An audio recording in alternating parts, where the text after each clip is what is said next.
Namaste, everybody. Today I'm going to speak about my father, the reluctant debutante, but I call him the reluctant superstar of his time. Because I don't know how many of you young people have seen his films or know about him. But to put the record straight, I just want to say that he was not only an actor, but also one of the pioneers who put and laid the foundation of what Bollywood is today, as you know it as Bollywood. It is a daunting task for me just now to speak about 64 years and 355 films he did, which is an average of 6 films a year, but I'll try my best to put it into this talk. My father was born in Bhagalpur, which is in Bihar now, and spent his childhood in Khandwa, where he grew up. After finishing his BSc in Calcutta, he studied law in Calcutta Law College. Now you would ask, how is that he's a law, why did he do law? But the point is that because his father was a lawyer, he wanted his son to be a lawyer. When a father is a doctor, they want them to be doctor. And so all those who think about film stars, and there's much nepotism as they say, it's not so. Everybody just wants to follow their father's profession. So while he was in Calcutta, he got introduced to film, which was in its early time, just as talkies came into films. And in Calcutta, with single theaters, he got to see films. His vision for films, when he saw this, he said, I do not wish to be a lawyer, because there are already 5 lawyers in the family. And then he decided that he would like to be a director, because he saw films, and he saw the potential of films. And his vision for film was that it's such a powerful medium which can be used to educate and influence the public. Now, when he came to Bombay, through his brother-in-law, S. Mukherjee, who was again another pioneer who set in Bombay Talkies and Filmistan, he wanted to become a director, so he wanted to know the craft of making films. And he was very happy to go into craft making and started learning the craft of editing, of music, of how to make photography, everything together. So Mr. Himanshu Rai was very happy that he was doing it, and suddenly one day, as destiny has it, the hero of the film disappeared, and they were frantic and looking for a hero. And they went to my father and said, you have to take his place now. My father was terrified. He said, I don't know how to act. I am not a hero. I have never learned it, and I don't know what to do. So tried as he could, he didn't come to work for the next 3-4 days.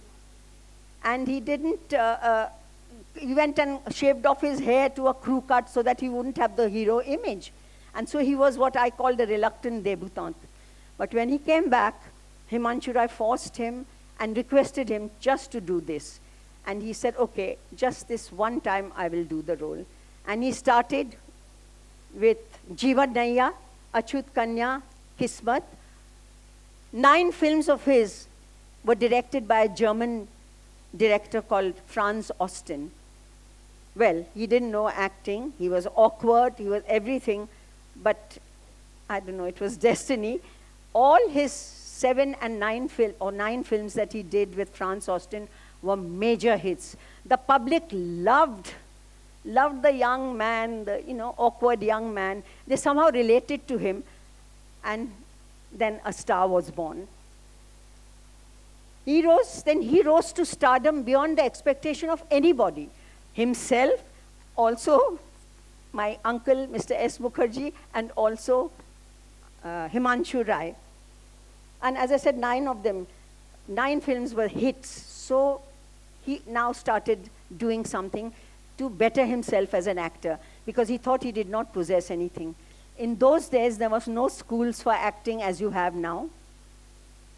So he went and he took books. He saw other films. He saw Western films. He sat down and read all about Stanislavski, which is the method acting. Then again, he read about Meisner's technique.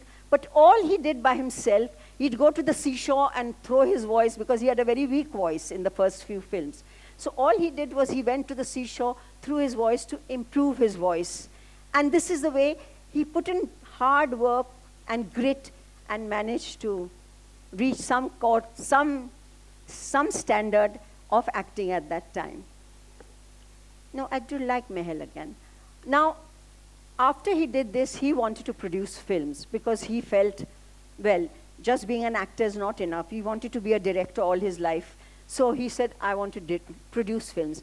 And he produced very popular films at that time was Mashal, Majboor, and Ziddi, in which he introduced Devanand, the great lover of the Indian screen, and also introduced his younger brother, Kishore Kumar, as a singer. Then he thought he would take a risk. I want to know how many people at that time would have taken the risk of what he was doing. He wrote the story of this film, Mahal, in which he introduced the beauteous Madhubala and, of course, our wonderful nightingale, Lata Mangeshkar, singing the song Aayega Aane Wala, which is even iconic today. This was about reincarnation. He didn't know whether it would work, and he gave it to a distributor for just 4 lakhs on the condition that he would not see the film. But since he was already a star, the distributor agreed, and when the film was released, it was a major hit. So this was again a very staid man in love with an illusion and a ghost-like story. After this, he realized that he was again wanting to take a risk, and he did the next one. He wanted to take a risk and do a film which at that time no leading actor would do, that of a negative role. That was Sangram, which was in 1950. Now, this film ran for 16 weeks to packed houses in a single theater, 3, 6, and 9 shows. And after the 16th week, he got a visit at home from the police commissioner. And at that time, the chief minister of Maharashtra. And they said, we will not let you continue this film. We have banned this film. So he says, why? Shakti, by the way, was a remake of this. And it was about a boy who is spoiled rotten by his indulgent father with money and gets into nefarious activities and gambling and eventually kidnaps the girl he loves and takes her hostage. They said, that's fine. And he said, but this film had a moral. He does get his punishment in the end. But they said, Mr. Ashok Kumar, that was not the problem. The problem was you're on the other side of a law, and when in the gunfight, you shoot at the police, and the police get injured, the audience was cheering for you, which is not what law really permits, you know.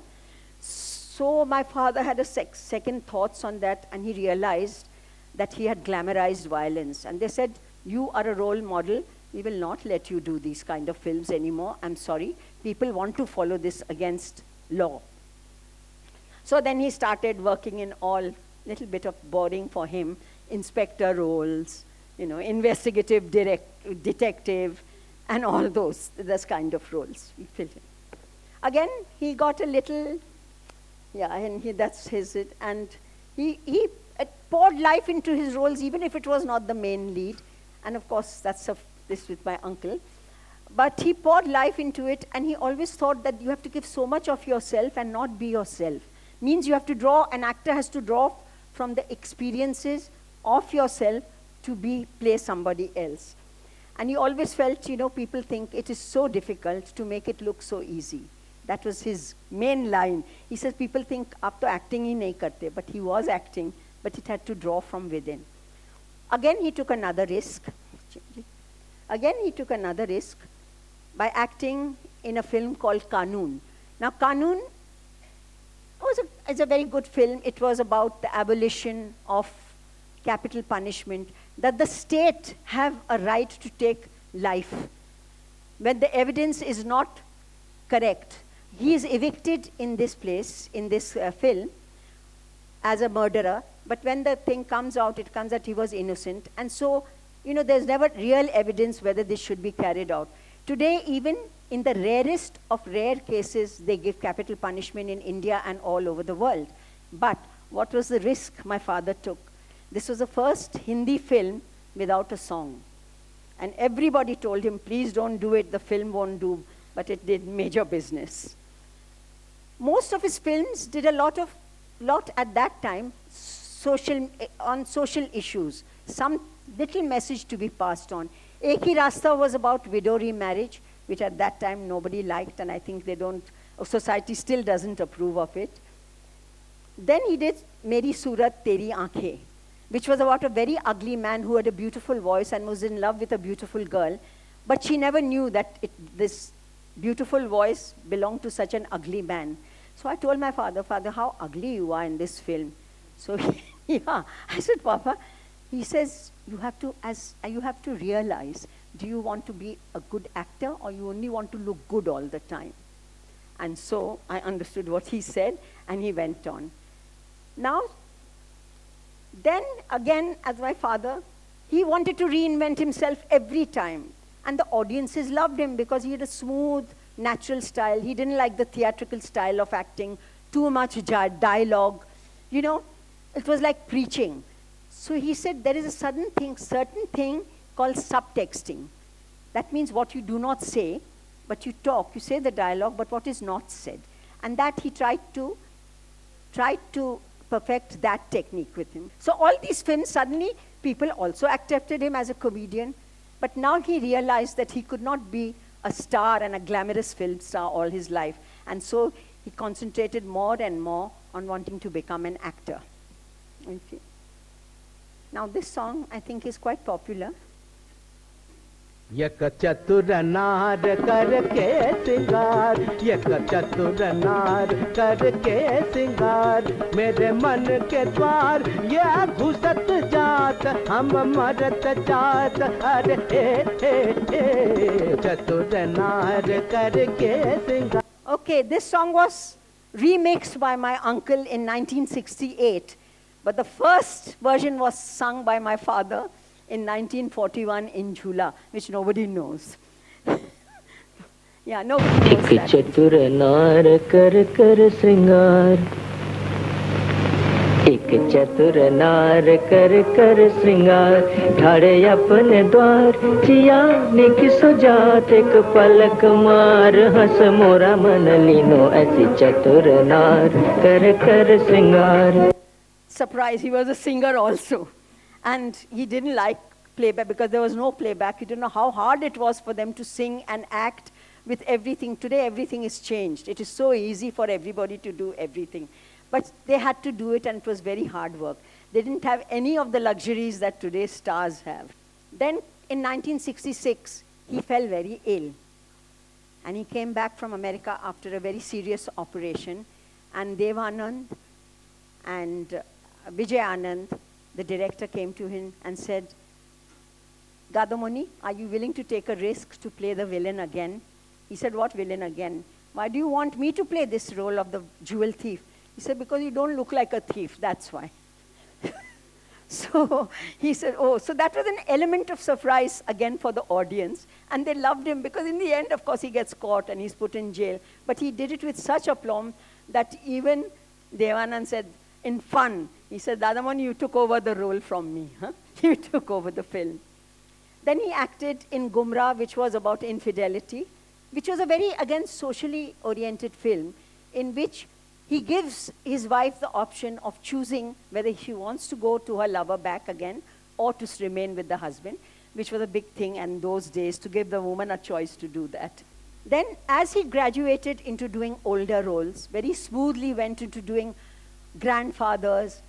You know the influence that it had on people, you will be surprised. When people started realizing that, yes, older people also have a life that they can share with the children, the wonderful stories they could tell them, because now they're free of responsibility.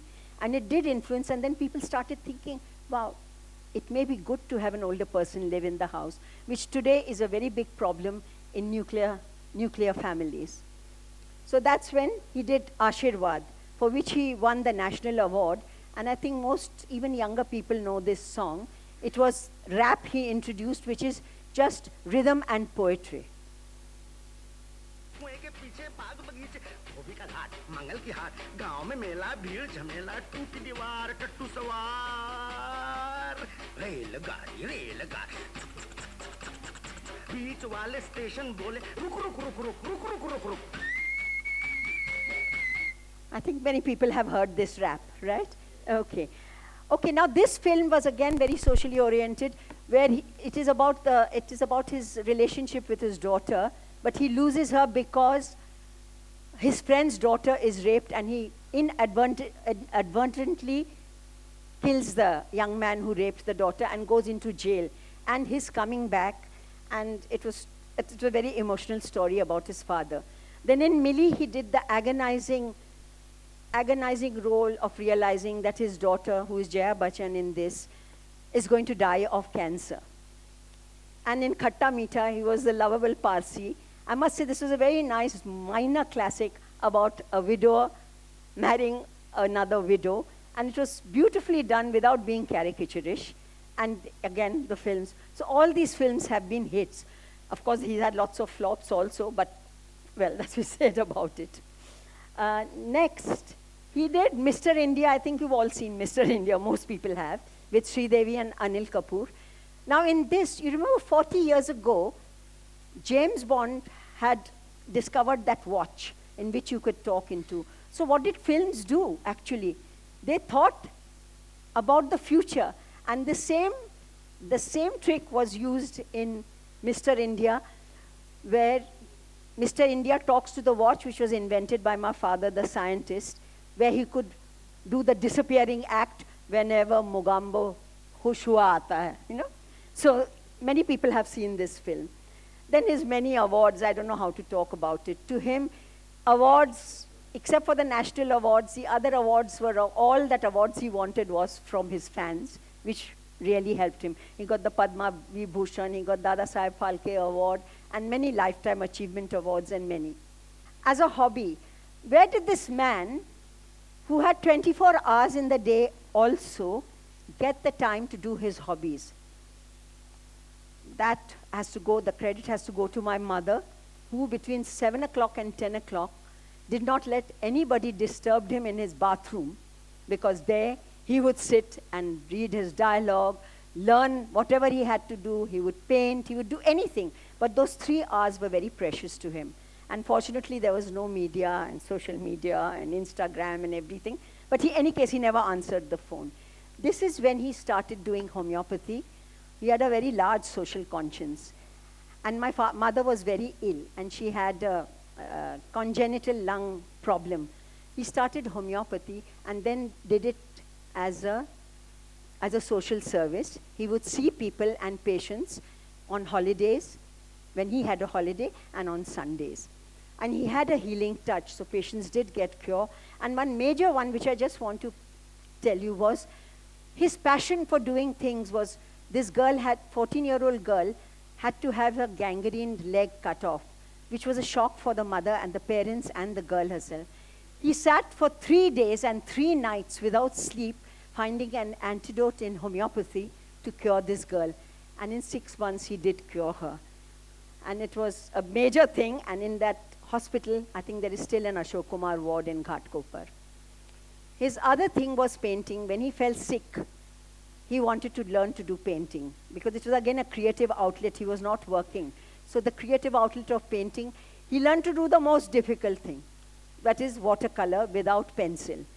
He learned it from the person who mastered that art and did it. Then languages.